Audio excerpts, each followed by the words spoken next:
Perdue sur la côte basque, au nord de Bilbao, trône une centrale nucléaire presque complète, abandonnée depuis des décennies. Dans cette vidéo, je me suis posé la question suivante. Pourquoi ce truc est là ? À la fin des années 60, le gouvernement espagnol de Franco initie le plan de structure nucléaire industrielle civile de l'Espagne, grâce à l'appui des États-Unis qui leur fournira leur premier réacteur et qui intégrera le site de Zorita, première centrale électrique nucléaire qui entre en service en 1969 et qui depuis a été déconnectée en 2006 et démantelée. L'Espagne compte aujourd'hui 7 réacteurs en fonction à travers tout son territoire, mais il existe 2 sites qui ne seront jamais achevés totalement. Dès les années 70, va naître un mouvement écologiste anti-nucléaire et une méfiance populaire qui va déboucher en 1984, soit 2 ans avant la catastrophe de Tchernobyl, au moratoire nucléaire qui va suspendre la finalisation des centrales de Valdecaballeros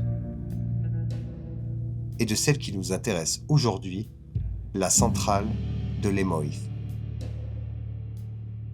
Les travaux débutent en 1972, mais le projet fait face à une forte opposition populaire au Pays basque, avec de nombreuses manifestations dans la région de Bilbao, et enfin, en 1979, lors d'un rassemblement à Tudela, une militante de seulement 23 ans, Gladys del Estal, est abattue à bout portant par la police.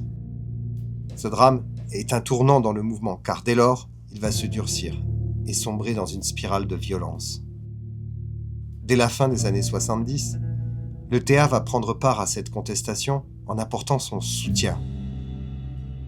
Pour rappel, le TA, Euskadita Askatasuna, est une organisation séparatiste armée en faveur de l'indépendance du Pays basque et dont les méthodes sont, musclées. Ils sont pas là pour ramasser les fraises. Et en 1981, ce groupe enlève José María Rian, l'ingénieur en chef de la centrale de Lemoiz, et impose un ultimatum. La centrale doit être démolie ou bien l'ingénieur sera exécuté. Au terme d'un délai d'1 semaine et un refus du gouvernement espagnol, l'ingénieur est assassiné. Les actions de l'ETA seront une véritable boucherie, avec un total de 7 victimes, dont des ouvriers et des gendarmes de la Guardia Civil. Avec l'entrée en vigueur du moratoire et les actions de l'ETA, la centrale de Lemoiz est abandonnée et se dresse de nos jours comme un monument funéraire. Elle est fermée au public et gardée 24 heures sur 24 par des gardiens armés et des chiens. Il existe bien des passages pour s'infiltrer dans l'enceinte, mais ça peut être risqué quand même. Et n'ayant ni les moyens ni les cojones, j'ai préféré contacter la mairie de Lemoiz pour savoir s'il était possible de la visiter légalement et ainsi pouvoir vous en faire profiter.